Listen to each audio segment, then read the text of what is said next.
Umar radhiyallahu anhu adalah sahabat Nabi yang mulia, terkenal dengan ketegasannya. Saking tegasnya diberikan julukan oleh Nabi SAW dengan Al-Faruq.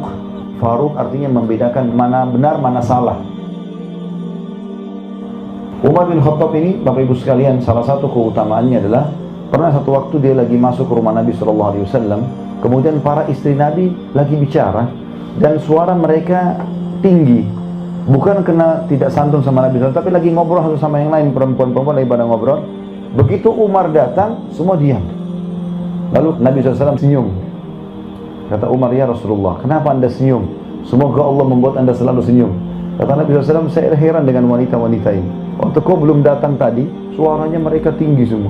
Begitu kau datang, senyap, nggak ada suaranya. Maka kata Umar, hai musuh-musuh Allah, apakah kalian takut kepada saya dan tidak takut pada Rasulullah SAW? Maka kata Ummu Salamah, istri Nabi yang paling tua, tentu saja hai Umar, karena Rasulullah lebih lembut daripada kamu. Umar orangnya tegas, luar biasa gini. Apa kata Nabi SAW? Wahai Umar, wahai Ibnu Khattab, gara-gara ketegasanmu ini, halal, halal, haram, haram, gak ada main-main. Maka ketahuilah, demi zat yang berburu-buru ke dalam genggamannya, demi Allah maksudnya, kalau kau lewat di sebuah lembah, syaitan lihat kau lewat di lembah itu, dia cari lembah lain, karena takut bertemu dengan Umar. Bapak Ibu sekalian, Umar punya kisah banyak sekali radhiyallahu anhu, luar biasa juga kisah-kisahnya. Beliau pernah, Bapak Ibu sekalian, di zaman khilafahnya beliau, didatangi oleh anaknya, dan anaknya ini berkata kepada ayahnya Umar, anaknya masih kecil kebetulan, ayah, teman-teman saya mengolok-olok saya karena baju saya sobek, beliin baju baru ayah. Maka kata Umar, baiklah, pergi ke Baitul Mal. Baitul Mal itu kayak tempat penyimpanan harta, makanan, minuman, persiapan umat Islam.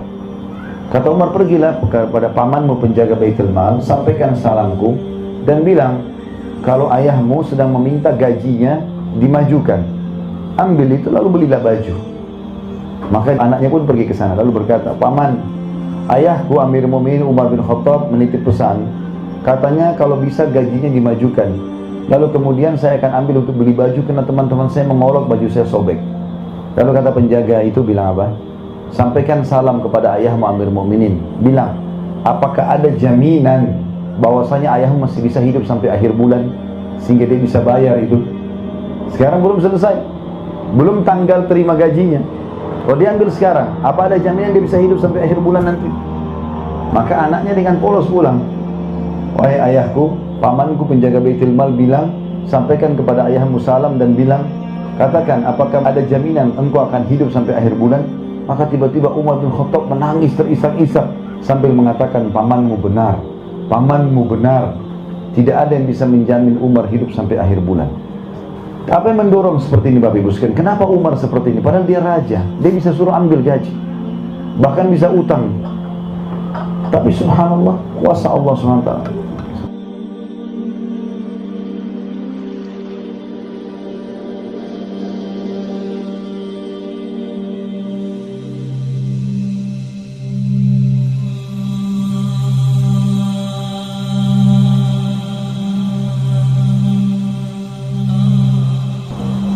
Kisah yang lain, Umar bin Khattab radhiyallahu anhu ini pernah satu waktu mengirim surat kepada Raja Romawi untuk mengajak masuk Islam. Rupanya Raja Romawi ini masih berpikir, maka raja ini berpikir upeti aja, mereka juga tidak mau berperang dengan muslimin. Diutuslah satu orang perdana menterinya raja ini yang membawa sekitar 3.000 prajurit, diikuti dengan banyak sekali peti-peti emas. Begitu masuk ke gerbang Madinah, maka lewat seorang muslim penduduk Madinah.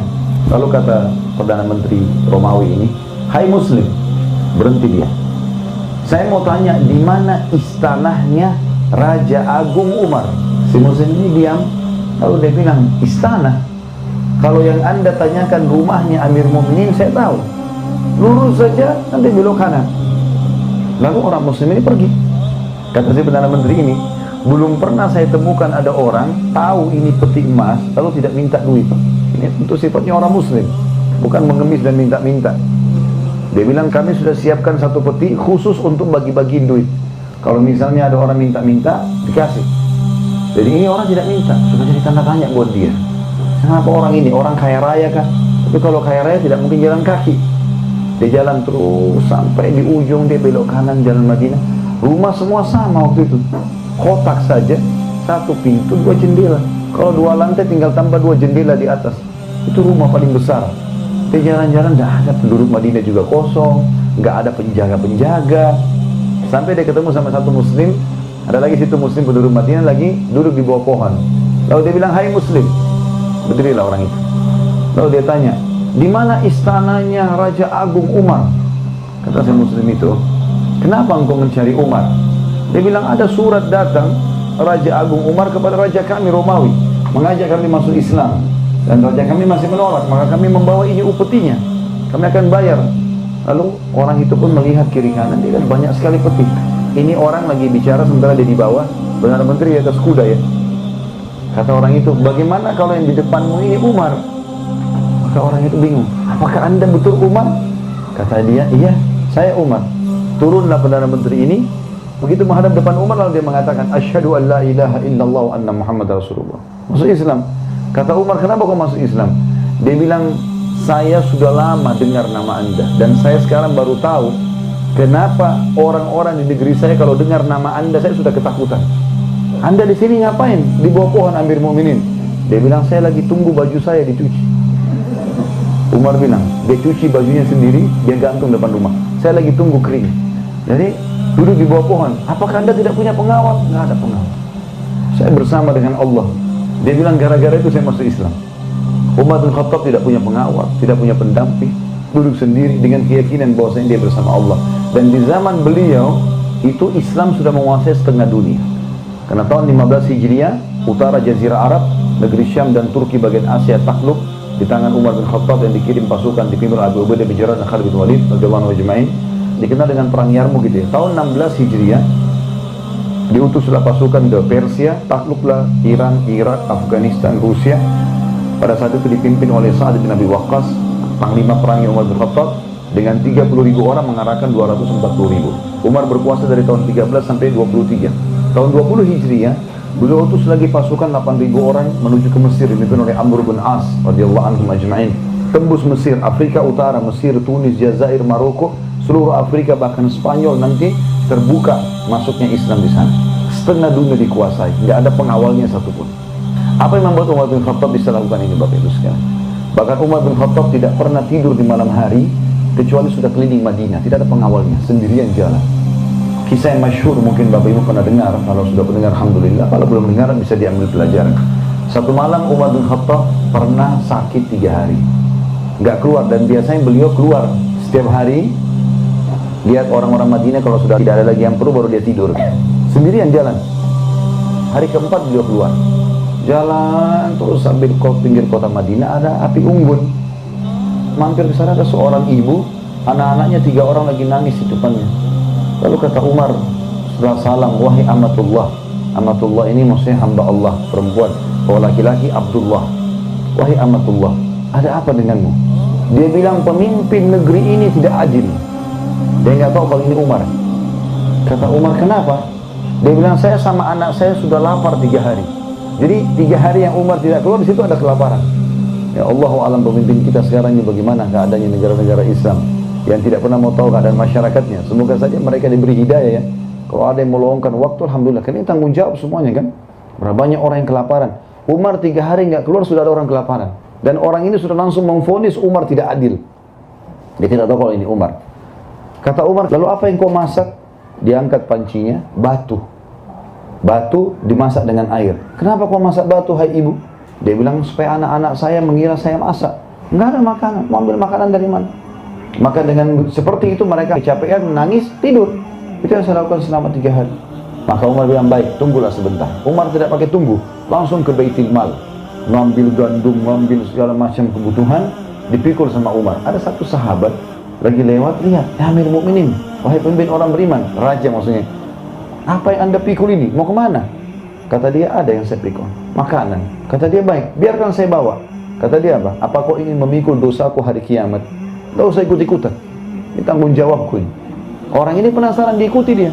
Ini Umar mau kemana? Umar jalan sampai pinggir kota Madinah, tengah malam ini. Ini bukan waktu duhur, Kalau kita kan sekarang siang-siang tunggu mana kamera baru bisa diambil gambarnya. Ini tengah malam sendirian. Saya tidak singgung siapapun ya. Alhamdulillah tidak ada penyebutan nama. Kalau ada yang merasa bagus lah. Tapi yang jelas Umar ini tengah malam bawa pikul sendiri. Mau dibantu pun sama pegawainya, temannya enggak. Diikutin sampai tiba di sana. Umar enggak pakai banyak ngomong, pancinya diambil, dibersihin, dimasakin sama Umar dengan tangannya sendiri. Sampai selesai masakannya sudah dimakankan ibu itu, dikasih anak-anaknya, sisanya gandum 1 karung dikasih. Kata ibu itu, kalau seandainya Umar seperti kamu, enggak ada orang yang kelaparan. Maka orang yang sedang sama Umar datang, hai ibu, tahu siapa orang ini? Enggak, saya enggak tahu. Itu Amirul Mukminin Umar. Langsung dia pun minta maaf, maafkan saya Amirul Mukminin, saya tidak tahu, saya sudah dengar keadilan anda segala macam. Kata Umar, sudah enggak masalah. Itu Allah sedang memperingatkan saya dari lisan kamu. Tapi tengah malam mau ngurus orang ini enggak gampang. Sampai pernah di zaman khilafahnya Umar, di siang bolong, lagi panas. Madinah kalau lagi panas 55 derajat, panas sekali. Sampai bibir pecah-pecah, telapak kaki kita pecah karena panasnya biasa ya. Uthman dan Ali radhiyallahu anhum, 2 anak mantu Nabi SAW, pernah siang hari lagi makan siang sama-sama. Waktu mereka mau bubar dari makan siang, lewat lagi panas, saking panasnya mereka tutup wajah mereka dengan imamahnya. Lalu mereka dari jauh ada orang yang sedang ngumpul-ngumpulin, tarik-tarikin unta yang sedang lepas, kambing yang sedang lepas, sampai di tangan kiri kanannya banyak. Kata Utsman kepada Ali, siapa orang siang-siang bolong begini mau ngurus-ngurusin ini nih? Unta-unta, dan ini kelihatannya bukan unta dia, karena unta-unta yang lepas dipegangin sama dia, ditarik, kambing dikumpulin banyak. Kata Ali, saya juga tidak tahu, ayo kita lihat, mungkin kita bisa bantu. Begitu mereka dekat, mereka lihat Umar radhiyallahu anhu. Umar gak tidur siang, gak apa, ngurusin unta-untanya sama kambingnya masyarakatnya yang lepas, dikembalikan ke rumah masing-masing. Siang hari bolong. Dan sekian banyak kisah yang luar biasa berhubungan dengan Umar radhiyallahu anhu.